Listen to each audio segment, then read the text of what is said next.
This is a new Max 5 CPLD board. The name is Krypton. The number of the CPLD is 5M1270ZT144. I'll just let you know what all things are connected to the board right now. This is a Max 5 CPLD, 8 switches and 8 LEDs. There are a number of GPIO pins available for the users. Now, let me just tell you how to configure your program into the CPLD. Open up Quartus, then click on Create New Project. Then in this window, just click on Next. Here, what is the name of your project? Write the name.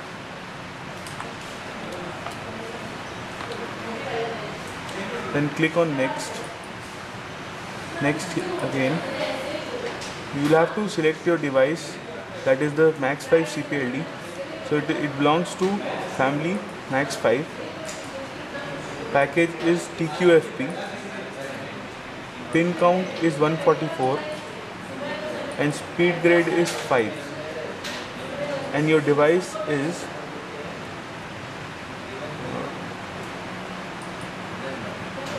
$5M1270ZT144C5. Then after selecting your device, click on Next. Next again. This is the summary, what all things you have selected. You will have to click Finish here. Okay. Now open up a new VHDL or Verilog. Okay. After writing your code in this window, first compile your program. Save it and compile it. To start compilation, just click on Start Compilation button.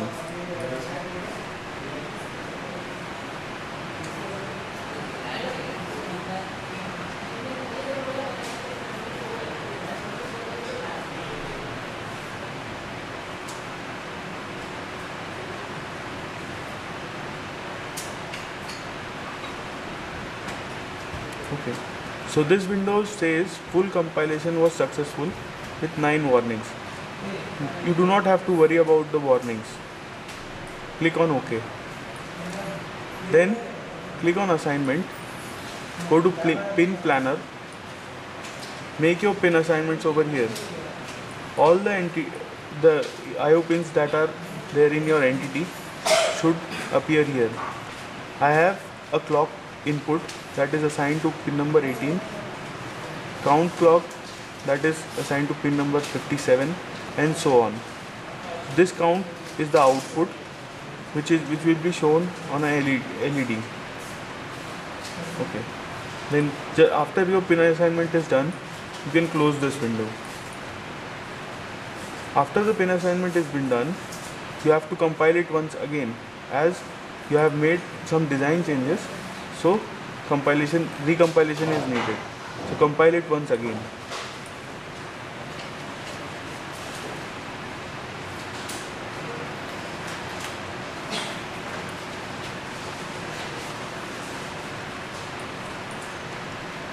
Now after compilation, you will have to generate an SPF file. This SPF file is used to configure the CPLD device with your code. For that, go on Tools, click on Programmer.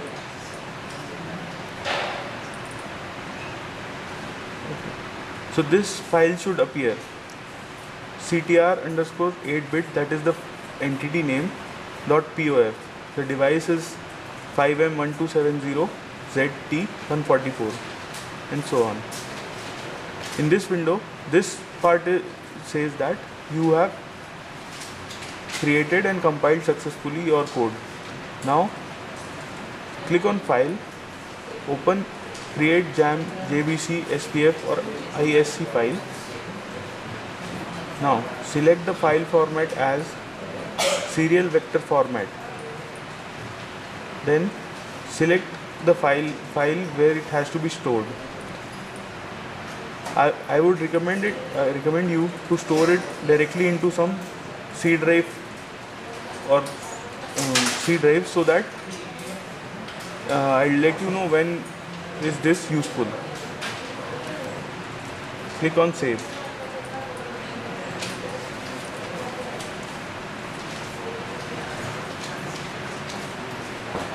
Okay. After that you can close this window. Now to configure your code into the Max 5 CPLD, you will have to install another software that is called PureJTAG. It is a free software available on the internet.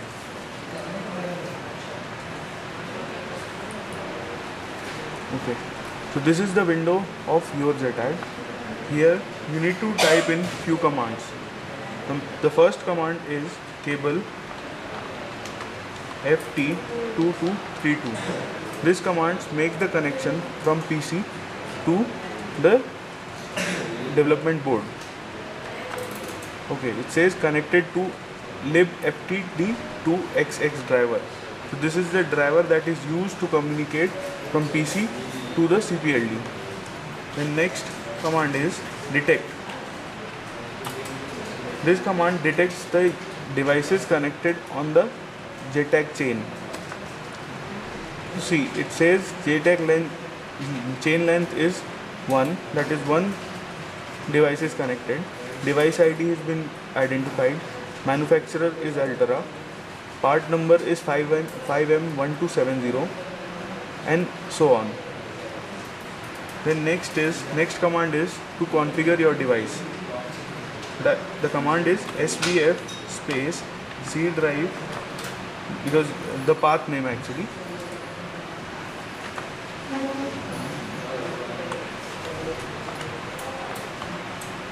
Then your file name .svf. Don't forget to put .svf file. Then press enter. A warning will be shown, an unimplemented mode absent for TRST. This warning is nothing but a hardware warning, because JTAG uses 5 pins, namely TCLK, TMS, TDI and TDO, and the 5th pin is TRST. So we have made use of the 4 pins that are TCK, TMS, TDI, TDO, but this TRST pin has not been used. Now you can see that your program has been configured and the counter is running on your CPLD board.